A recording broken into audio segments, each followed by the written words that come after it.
देखो हम लोग कंटिन्यूटी क्वेश्चन आगे करते हैं। देखो एक फंक्शन देखो हमें यहाँ पर दिया गया है एफ एक्स, है ना।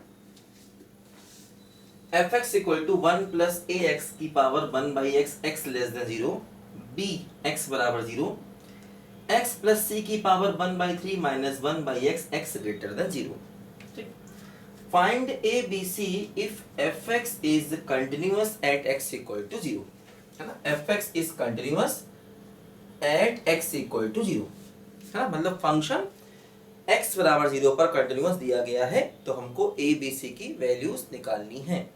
ठीक है, तो इसी क्वेश्चन में क्या करेंगे, देखो सबसे पहले यहाँ पर 0 पर पहले हम निकालेंगे हमेशा लेफ्ट हैंड लिमिट, है ना। देखो x बराबर 0 पर एल एच एल कैसे निकलेगा, देखो x टेंडिंग टू 0 माइनस, देखो लेस देन 0 पर ये हमारा फंक्शन है 1 प्लस ए एक्स की पावर 1 बाई एक्स। देखो ये फंक्शन दिया गया लेस देन 0 पर, है ना।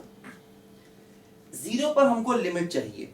देखो क्या हो रहा है, 1 प्लस 0 की पावर इंफिनिटी फॉर्म बन रही है ना। 1 प्लस 0 की पावर इंफिनिटी। देखो लिमिट में मैंने क्या बताया था कि ऐसी फॉर्म अगर बनेगी तो x टेंडिंग टू 0 माइनस, और इन दोनों को कर देंगे आपस में मल्टीप्लाई।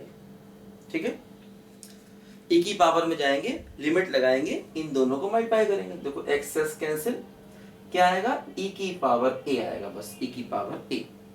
ठीक, देखो अब निकालेंगे राइट हैंड लिमिट, है ना। तो राइट हैंड लिमिट का मतलब x ग्रेटर देन 0 प्लस पे जाएंगे। देखो ग्रेटर देन 0 पर फंक्शन ये है x प्लस सी की power 1 by 3 minus 1 by x, है ना। ये अपना ग्रेटर देन 0 पर देखो फंक्शन है। ठीक है, अब ग्रेटर देन 0 पर हमें राइट हैंड लिमिट चाहिए होगी। देखो जैसे अगर हम x को 0 रखेंगे तो क्या आएगा, देखो यहां पर ये हो जाएगा c की power 1 by 3 minus 1 by x, है ना। देखो क्या हो रहा है यहाँ पर, x को 0 रखने से देखो 0 बाई 0 फॉर्म नहीं बन रही, ध्यान दो, है ना। अगर हम x को यहां पर 0 रखते हैं, देखो x को 0 रखने से देखो ये 0 बाई 0 फॉर्म नहीं बन रही, है ना। क्योंकि क्या हो रहा है, देखो x को 0 रखेंगे तो ऊपर ये तो हो गया 0, c की power 1 by 3 minus 1 upon x. देखो नीचे बन जाएगा 0 और नीचे बन जाएगा 0, सब कुछ इनफाइनाइट, और ऐसे केस में फंक्शन कंटीन्यूअस हो नहीं पाएगा, है ना। अगर नीचे 0 बन गया ऊपर 0 ना बना तो कांस्टेंट अपॉन 0 हो जाएगा, और ऐसे केस में इसका रिजल्ट हो जाएगा इनफाइनाइट और फंक्शन कंटीन्यूअस नहीं हो पाएगा।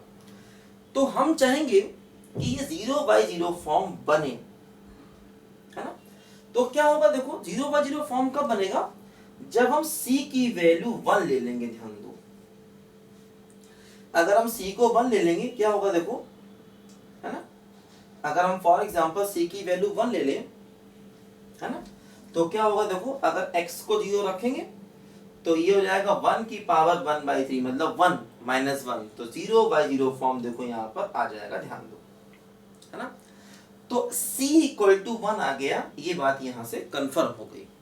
अब देखो c की वैल्यू 1 इसमें रख दी जाए तो क्या होगा, 1 प्लस एक्स की power 1 by 3 minus 1 by x.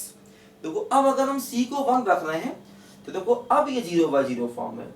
अब अगर 0 बाई 0 फॉर्म है, अब देखो इसे करने का तरीका ये होगा कि इसमें हम यहाँ पर बायनोमियल थ्योरम को लगा दें, बायनोमियल थ्योरम का एक्सपेंशन, है ना। 1 प्लस एक्स की पावर n क्या होगा, बोलो, 1 plus n x plus n minus 1 upon 2 factorial x square and so on. देखो लास्ट में हो गया -1 डिवाइड बाई एक्स। देखो 1 से 1 हो गया कैंसिल। अब क्या करेंगे, देखो न्यूमरेटर से x को कॉमन ले लेंगे तो क्या बचा, 1 बाई 3। देखो ये क्या बचा, 1 by 3 into minus 2 by 3, 2 factorial x and so on whole divide by x. देखो एक्स से कैंसिल हुआ। अगर हम x को 0 रखते हैं तो देखो ये सारे टर्म 0 होंगे और लिमिट की वैल्यू आएगी 1/3 के बराबर। इसका मतलब देखो राइट हैंड लिमिट किसके बराबर आ गया 1/3। और देखो x बराबर 0 पर y की वैल्यू कितनी दी गई है, देखो b के बराबर दी गई है। इसका मतलब right hand limit, left hand limit और है ना, देखो ये left hand limit, right hand limit और y की वैल्यू तीनों बराबर होनी चाहिए, है ना। तो लेफ्ट हैंड लिमिट बराबर राइट हैंड लिमिट बराबर y, तीनों इक्वल होंगे। देखो लेफ्ट हैंड लिमिट क्या है बोलो e की power a, right hand limit क्या हो गया बोलो 1/3 और फंक्शन की वैल्यू क्या आ गई b के बराबर आ गई, है ना। Left hand limit, right hand limit, y की, देखो तीनों वैल्यू बराबर आ गई। देखो यहां से क्या हुआ कि b मिल गया 1/3, b की वैल्यू क्या आ गई बोलो 1/3 और e की पावर a बराबर 1/3। अब देखो यहां से a चाहिए, है ना, e की पावर a बराबर 1/3। देखो a चाहिए, क्या करें देखो लॉग अप्लाई कर दें बेस e का, है ना। तो हो गया देखो log 1/3 बेस e, ये a आगे आ जाएगा, है ना, a आगे आ जाएगा, ठीक है। तो क्या हो जाएगा देखो a और e क्या हो जाएगा देखो log e बेस e, है ना। और ये हो गया ln of 1/3। log base e को क्या लिख सकते हैं ln, log e base e क्या हो गया बोलो 1। तो देखो यहां से a आ गया, a क्या आ गया ln ऑफ 1/3 आ गया। ध्यान दो, देखो ये हमारी a की वैल्यू आ गई, ध्यान दो, ठीक। e की पावर a बराबर 1/3 था, दोनों तरफ लॉग अप्लाई कर दिया बेस e वाला लॉग, ठीक। तो log e की power a log e 1/3, a आगे आ गया लॉग की property, log e base e क्या हो गया 1, तो a बराबर क्या हो गया ln ऑफ 1/3। तो देखो a भी आ गया, b भी आ गया पहले से ही और c तो हमको पहले ही मिल चुका है। तो ऐसे देखो हमें ये वाला क्वेश्चन करना है। अब देखो इसमें इंपॉर्टेंट पॉइंट ये है कि 0/0 फॉर्म बनाने के लिए हमने c को 1 लिया। अगर c को 1 ना लेते तो देखो ये 0/0 फॉर्म नहीं बन पाती, ठीक है।